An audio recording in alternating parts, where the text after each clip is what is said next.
بسم اللہ الرحمن الرحیم۔ جب قیامت کی تمام چھوٹی اور بڑی نشانیاں پوری ہو جائیں گی تو قیامت قائم ہونا شروع ہو جائے گی۔ قیامت کی شروعات سر پھونکنے سے ہوگی۔ سر ایک سینگ ہے جس میں پھونک ماری جائے گی۔ سر پھونکنے والے فرشتے حضرت اسرافیل علیہ السلام ہے، اور حضرت اسرافیل علیہ السلام جب سے پیدا ہوئے ہیں اللہ تبارک و تعالیٰ کے حکم سے سر اپنے منہ پہ رکھے ہوئے ہیں، اور جس دن خالق کائنات کی طرف سے سر پھونکنے کا حکم ہوگا اس دن ہر جان موت کی ماجا چک چکی ہوگی، چاہے وہ پرندے چرندے کیڑے مکوڑے حیوانات جنات فرشتے انسان۔ اس کے علاوہ آسمان پھٹ کر پگھلے ہوئے تانبے کی طرح سرخ ہو جائے گا۔ سورج اور چاند دونوں بے نور ہو کر اکٹھے کر دیے جائیں گے، اور ستارے بے نور ہو کر بکھر جائیں گے۔ زمین اللہ تعالیٰ کے خوف سے بری طرح ہچکولے کھانے لگے گی۔ پہاڑ اس طرح ریزہ ریزہ کر دیے جائیں گے کہ بکھرے ہوئے گردوں غبار معلوم ہوں گے۔ دریاؤں اور سمندروں کا پانی آگ سے بھڑک اٹھے گا، اور جو کچھ بھی اس دنیا میں جان کی طرح سے باقی ہوگی سب کو فنا کیا جائے گا، یہاں تک کہ آخری وہ جان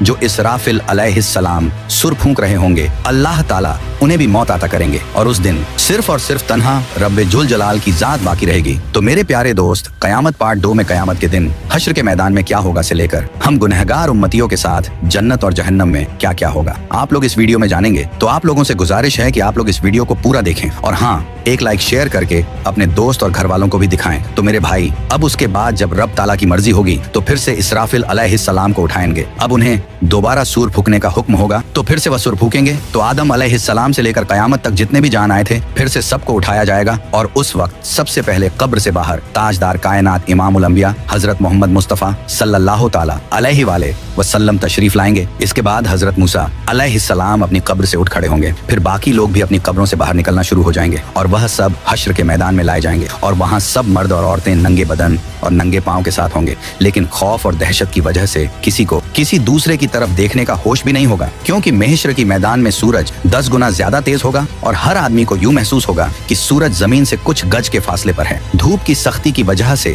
لوگ پسینے میں ڈوبے ہوئے ہوں گے، اور اس دن 7 قسم کے آدمیوں کو عرش کا سایہ نصیب ہوگا۔ نبی پاک صلی اللہ تعالیٰ علیہ وسلم نے ارشاد فرمایا کہ دھوپ اور پیاس کی وجہ سے لوگ تڑپ رہے ہوں گے، کوئی کسی کا حال پوچھنے والا نہ ہوگا۔ اس حالت میں کئی ہزار سال گزر جائیں گے، پھر آخر لوگ پریشان ہو کر آپس میں مشورہ کر کے حضرت آدم علیہ السلام کی خدمت میں پیش ہوں گے اور کہیں گے، اے ہمارے ابا جان، آپ ہمارے ساتھ قدم آگے بڑھائیے اور اللہ کے حضور عرض کیجئے کہ اے اللہ، اس سختی کو برداشت کرنا مشکل ہے، آپ ہم سے حساب لے لیجئے تاکہ ہمیں جانا کہاں ہے وہاں جلدی پہنچ جائیں، یہ تنگی ہماری برداشت سے باہر ہے۔ مگر حضرت آدم علیہ السلام اس وقت یہ کہتے ہوئے انکار فرما دیں گے کہ نہیں، میں نے بھول کی وجہ سے ایک دانہ کھا لیا تھا، اور اس دانے کی وجہ سے 300 سال تک رو رو کر معافی مانگتا رہا۔ حدیث پاک میں آیا ہے کہ پورے انسانوں کے جتنے آنسو ہیں وہ سارے کے سارے 10واں حصہ ہیں، اور 9 حصے آنسو حضرت آدم علیہ السلام کے ان 300 سالوں میں نکلے، اور اس کے بعد اللہ تعالیٰ نے ان کی توبہ کو قبول فرما لیا۔ اتنا روئے اور معافی مانگنے کے بعد اور توبہ قبول ہو جانے کے بعد آخر انہوں نے بیت اللہ شریف بنایا اور 30 حج پیدل چل کر کے، مگر قیامت کے دن وہ پھر بھی فرمائیں گے نہیں،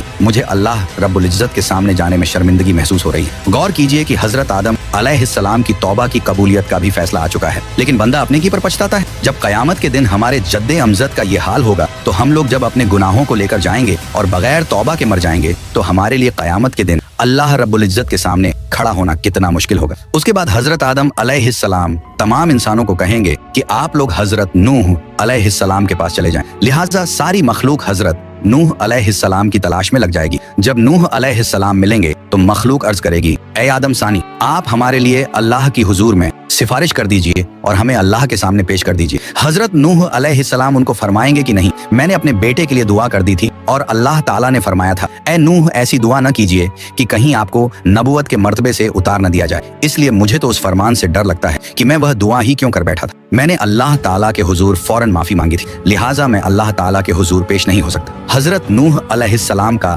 اصل نام عبد الغفار تھا، مگر وہ اس دعا کے مانگنے کے بعد اتنا رو کہ ان کا نام نوح پڑ گیا۔ نوح کا مطلب ہے نوحہ کرنے والا، یعنی رونے والا۔ اتنا رونے کے باوجود قیامت کے دن اللہ رب العزت کے سامنے جانے سے جب ان کو اتنا ڈر لگے گا تو سوچنا چاہیے کہ ہم تو اپنے گناہوں پر روتے بھی نہیں، بلکہ جب گناہ کرتے ہیں تو خوشی خوشی دوسروں کو بتاتے ہیں کہ میں نے فلاں گناہ کیا ہے، تو پھر ہم سب قیامت کے دن اللہ کے حضور کیسے پیش ہوں گے؟ پھر حضرت نوح علیہ السلام سب انسانوں کو فرمائیں گے کہ آپ حضرت ابراہیم علیہ السلام کے پاس چلے جائیں، پھر ساری انسانیت ابراہیم علیہ السلام کو ڈھونڈ کر ان سے عرض کرے گی کہ اے اللہ کے خلیل، آپ ہمیں اللہ رب العزت کے حضور پیش کر دیجئے، لیکن وہ فرمائیں گے کہ نہیں، آج مجھے اللہ رب العزت کے پاس جاتے ہوئے گھبراہٹ ہو رہی ہے، کیونکہ میری زندگی میں 3 باتیں ایسی تھیں जो मसलहत की बिना पर तो हुई लेकिन खिलाफे वाक़िया थी। आज मुझे उन तीनों बातों पर शर्मिंदगी है। उनमें से पहली बात तो यह थी कि एक बार इनको इनकी कौम कहीं ले जाना चाहती थी, मगर इन्होंने कह दिया था कि मैं बीमार हूँ। वाकई उन मृगों के साथ जाने में तो रूहानी बीमारी ही थी, इसलिए उन्होंने उनको उड़ पेश कर दिया था।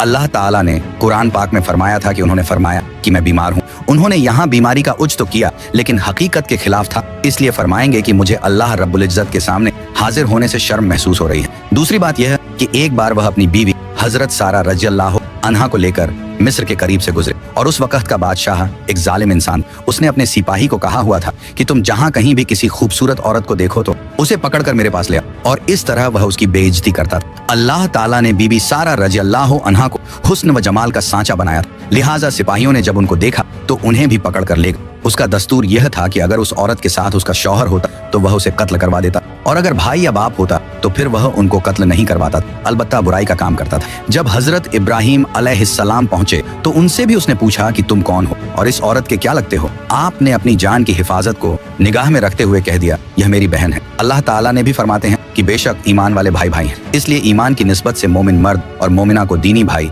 और बहन कह दिया जाता है। आपने भी इसी निस्बत से हजरत सारा रज़ियल्लाहु अन्हा को बहन कह दिया, क्योंकि वह उसी दीन पर थीं जिस पर आप थे। यह बात 100% शरीयत के मुताबिक जायज थी। जान बचाने के लिए तो हराम चीज भी हलाल हो जाती है, मगर उसके बावजूद हजरत इब्राहिम अलैहिस्सलाम को झिझक महसूस हो गई। और तीसरी बात यह है कि एक बार हजरत इब्राहिम अलैहिस्सलाम ने बुतों को तोड़ा था। जब काफिरों ने आकर उनसे पूछा कि हमारे माबूदों को किसने तोड़ा, तो उन्होंने फरमाया था कि तुम उससे पूछो जो तुम्हें इन बुतों से बड़ा नजर आता है। हजरत इब्राहिम अलैहिस्सलाम ने बुतों को तोड़कर कुल्हाड़ा सबसे बड़े बुत के कंधे पर रख दिया था, इसीलिए बड़े बुत से पूछने को फरमाया। अब जाहिर में यह कोई इतनी बड़ी बात तो नहीं थी। काफिरों को समझाने के लिए ऐसा किया था कि वे पूछेंगे तो बुत उन्हें जवाब नहीं देंगे, लेकिन बात तो हकीकत के खिलाफ थी। लिहाजा इस बात पर भी इतना अफसोस होगा कि अल्लाह का खलील होने के बावजूद उन्हें अल्लाह के सामने जाते हुए शर्मिंदगी महसूस हो रही होगी। इस पर हम लोग सोचें जो दिन रात झूठी कस्में खाते हैं, झूठी गवाहियों देते हैं, लोगों के सामने गलतियों पर पर्दे डालने के लिए और अपने आप को दुनिया की शर्मिंदगी से बचाने के लिए झूठी बातें करते फिर रहे हैं। कयामत के दिन हमें अल्लाह रब्बुल इज्जत के हुजूर जाते हुए कितनी शर्मिंदगी होगी। फिर हजरत इब्राहिम अलैहिस्सलाम फरमाएंगे कि आप सब लोग मूसा कलीमुल्लाह के पास चले जाएं, वह आपकी शफात करेंगे। चुनांचे सारी इंसानियत हजरत मूसा अलैहिस्सलाम के पास आएगी और कहेगी, ऐ कलीमुल्लाह आप हमारी शफात फरमा दीजिए। मगर हजरत मूसा कलीमुल्लाह फरमाएंगे कि नहीं, मैं आपकी शफात नहीं कर सकता, क्योंकि एक बार ऐसा हुआ था कि मेरे मुखालिफों ने एक आदमी मेरी इत्तिबा करने वालों से झगड़ रहा था और मैंने नसीहत की खातिर उसको एक मुक्का मारा था ताकि उसे समझ आ जाए, लेकिन उसको वह मुक्का उसको ऐसा लगा कि वह मर गया और मैंने अल्लाह ताला से माफी का ऐलान भी फरमा दिया, मगर फिर भी वह मेरा मुक्का लगने की वजह से मरा तो था। इसलिए मुझे इस बात की वजह से अल्लाह ताला के सामने जाते हुए शर्म महसूस हो रही है। फिर हजरत मूसा अलैहिस्सलाम सारी इंसानियत को फरमाएंगे कि आप ईसा अलैहिस्सलाम के पास चले जाएं। सारी इंसानियत हजरत ईसा अलैहिस्सलाम के पास आएगी, मगर वह भी कहेंगे कि नहीं, मुझे अल्लाह रब्बुल इज्जत के सामने जाते हुए इसलिए डर लग रहा है कि मेरी उम्मत ने मुझे और मेरी माँ को अल्लाह ताला के साथ शरीक बना दिया था। आज अल्लाह ताला मुझसे कहीं यह न पूछ लें कि क्या आपने तो नहीं कहा था कि मुझे और माँ को अल्लाह के साथ शरीक बना लो। इसलिए आज मुझे अल्लाह ताला के सामने जाते हुए डर लग रहा है। फिर हजरत ईसा अलैहिस्सलाम फरमाएंगे कि आप सब अल्लाह ताला के महबूब नबी पाक सल्लल्लाहु ताला अलैहि वालेहि वसल्लम के पास जाएं। चुनांचे सब लोग नबी पाक सल्लल्लाहु ताला अलैहि वसल्लम के पास आएंगे और इस वक्त अल्लाह ताला अंबिया किराम के लिए मिंबर लगवाएंगे और तमाम अंबिया किराम अपने अपने मिंबरों पर जलवा अफरोज होंगे और आप सल्लल्लाहु ताला अलैहि वसल्लम के लिए भी मिंबर पेश किया जाएगा, मगर अल्लाह ताला के महबूब सल्लल्लाहु अलैहि वसल्लम मिंबर पर नहीं बैठेंगे, क्योंकि उस वक्त आपके दिल में यह ख्याल होगा कि कहीं ऐसा ना हो कि मैं इस मिंबर पर बैठ जाऊं और यह उड़कर जन्नत में चला जाए और मेरी गुनाहगार उम्मत पीछे रह जाए। तो आप सल्लल्लाहु ताला अलैहि वसल्लम से पूछा जाएगा, ऐ मेरे महबूब आप मिंबर पर क्यों नहीं बैठ रहे हैं? तो आप अर्ज करेंगे, ऐ अल्लाह मेरी उम्मत के गुनाहगारों का तो अभी फैसला भी नहीं हुआ, मैं इस मिंबर पर कैसे बैठूं? फिर अल्लाह ताला आप पर एक खास तजल्ली फरमाएंगे। आप सल्लल्लाहु ताला अलैहि वसल्लम ने इरशाद फरमाया कि उस तजल्ली फरमाने पर अल्लाह ताला मुझे मकाम महमूद अता फरमा देंगे। मैं वहां जाकर एक सजदा करूंगा और सजदे में अल्लाह ताला की तारीफें करूंगा जो न पहले किसी ने ऐसी की और न बाद में कोई करेगा। रोने की हालत में सजदा करूंगा। अल्लाह रब्बुल इज्जत मेरे सजदे को कबूल फरमाएंगे और मुझसे पूछेंगे, ऐ मेरे प्यारे महबूब आप क्या चाहते हैं? मैं अर्ज करूंगा, ऐ अल्लाह आप अपने बंदों का हिसाब ले लीजिए। अल्लाह ताला फरमाएंगे, अच्छा आप लोगों को हिसाब के लिए पेश करो। रिवायत में आया है कि जब इजाजत मिल जाएगी तो इस वक्त नबी पाक सल्लल्लाहु ताला अलैहि अलैहि वसल्लम अबू बकर रज़ियल्लाहु अन्हु को हाथ से पकड़कर अल्लाह ताला के हुजूर में पेश करना चाहेंगे कि आप जाइए ताकि हिसाब किताब शुरू हो जाए। ये सुनकर हजरत अबू बकर की आंखों में आंसू आ जाएंगे और वह कहेंगे कि ए अल्लाह के नबी सल्लल्लाहु ताला अलैहि वसल्लम, मैं अपनी उम्र के आखिरी हिस्से में मुसलमान हुआ था। मेरी उम्र का ज्यादा हिस्सा इस्लाम से पहले का है, इसलिए मैं चाहता हूँ कि मैं आगे पेश न किया जाऊँ। मगर अल्लाह के महबूब फरमाएंगे, अबू बकर तुझे आगे जाना होगा। चुनांचे जब हजरत अबू बकर आगे बढ़ेंगे तो वह वही काम करेंगे जो नबी पाक सल्लल्लाहु ताला अलैहि वसल्लम ने किया। वह भी कदम आगे बढ़ाकर अल्लाह रब्बुल इज्जत के हुजूर सजदे में गिर जाएंगे और रोने लग जाएंगे। किताबों में लिखा है कि सिद्दीक़ अकबर रज़ियल्लाहु अन्हु इतना रोएंगे कि अल्लाह ताला फरमाएंगे कि ए मेरे महबूब के गारे यार, क्यों रोते हो? सजदे से सर उठाओ, क्या चाहते हो? चुनांचे अल्लाह ताला उनके सजदे को कबूल फरमाएंगे और उन पर एक खास तजल्ली फरमाएंगे। हदीस पाक में आया है, कयामत के दिन अल्लाह ताला अपने बंदों पर आम तजल्ली फरमाएगा, लेकिन अबू बकर रज़ियल्लाहु ताला अन्हु के ऊपर खास तजल्ली फरमाएंगे। अल्लाह ताला अपने महबूब सल्लल्लाहु ताला अलैहि वसल्लम के इस यार से इतने खुश हो जाएंगे कि खास तजल्ली फरमाएंगे। उनके बाद हजरत उमर रज़ियल्लाहु अन्हु को पेश किया जाएगा। हदीस पाक में आया है कि जब हजरत उमर आगे बढ़ेंगे तो अल्लाह ताला फरमाएंगे, ए उमर तुझ पर सलामती हो। एक और हदीस मुबारक में है कि कयामत के दिन जिसे सबसे पहले अल्लाह ताला सलाम फरमाएंगे वह उमर रज़ियल्लाहु अन्हा होंगे। उन्होंने ऐसी साफ सुथरी जिंदगी गुजारी होगी कि उनके अमाल को देखकर अल्लाह ताला खुश हो जाएंगे। फिर उनके बाद अल्लाह ताला के महबूब हजरत उस्मान को पेश करेंगे। किताबों में लिखा है कि जब हजरत उस्मान अल्लाह रब्बुल इज्जत के हुजूर पेश होंगे तो अल्लाह ताला उनका हिसाब बहुत ही जल्दी ले लेंगे। वह इसलिए कि एक बार ईद का दिन था। नबी पाक अलैहिस्सलाम ईद की नमाज के लिए तशरीफ ले जाने लगे तो हजरत आयशा रज़ियल्लाहु अन्हा ने अर्ज किया, ए अल्लाह के महबूब कुछ दे दीजिए ताकि हम कुछ पका लें। मदीने की बेवाएं और यतीम बच्चे उम्मीद लेकर आएंगे, मैं उनको कुछ दे सकूं। अल्लाह के महबूब ने फरमाया कि मेरे पास तो इस वक्त कुछ नहीं है। चुनांचे आप सल्लल्लाहु ताला अलैहि वसल्लम नमाज पढ़ने के लिए तशरीफ ले गए और जब वापस आए तो देखा कि घर में सब कुछ पका हुआ है और मदीने की बेवाएं और यतीम ले लेकर जा रहे हैं। महबूब सल्लल्लाहु ताला अलैहि वसल्लम ने पूछा, ये कहाँ से आया? हजरत आयशा ने अर्ज किया, जब आप नमाज के लिए तशरीफ ले गए तो हजरत उस्मान ने सामान से लदा हुआ एक एक ऊंट आपकी सब बीवियों को हदिये के तौर पर भेजा है। ये सुनकर नबी पाक सल्लल्लाहु ताला अलैहिस्सलाम का दिल इतना खुश हुआ कि आपने दुआ मांगी, ए रहमान तू उस्मान का हिसाब आसान फरमा देना। तो नबी पाक अलैहिस्सलाम की यह दुआ कबूल होगी और हजरत उस्मान का हिसाब किताब बहुत जल्दी ले लिया जाएगा। उनके बाद हजरत अली को अल्लाह रब्बुल इज्जत के हुजूर पेश किया जाएगा। हदीस पाक में आया है, कयामत के दिन सबसे आसान और जल्दी हिसाब अली रज़ियल्लाहु ताला अन्हु का होगा। जब आप सल्लल्लाहु ताला अलैहि वसल्लम के चारों यार पेश हो जाएंगे तो अल्लाह ताला जलाल जमाल में तब्दील हो जाएगा। चुनांचे अल्लाह ताला फरमाएंगे, ऐ मुजरिमों मेरे नेक बंदों से आज जुदा हो जाओ। लिहाजा काफिरों और मुशरिकों को एक तरफ कर दिया जाएगा और दूसरी तरफ नेक बंदों को कर दिया जाएगा। उसके बाद सारे अमलों अमाल के हिसाब किताब होने के बाद अल्लाह ताला फरमाएंगे कि जहन्नम के ऊपर बनी हुई पुल सिरात से घुसकर यह नेक लोग जन्नत में चले जाएं। चुनांचे जब मोमिन बंदे पुलसिरात के ऊपर से गुजरने लगेंगे तो कुछ ईमान वाले ऐसे बंदे होंगे जो बिजली की तेजी से गुजर जाएंगे, कुछ हवा की तेजी से, कुछ घोड़े की तेज रफ्तारी के साथ, कुछ भागते हुए आदमी की रफ्तार के साथ, कुछ चलते हुए आदमी की रफ्तार के साथ और कुछ रेंगते हुए आदमी की रफ्तार के साथ गुजर जाएंगे। जो लोग भी पुलसिरात से आगे गुजर जाएंगे अल्लाह ताला उनको जन्नत अता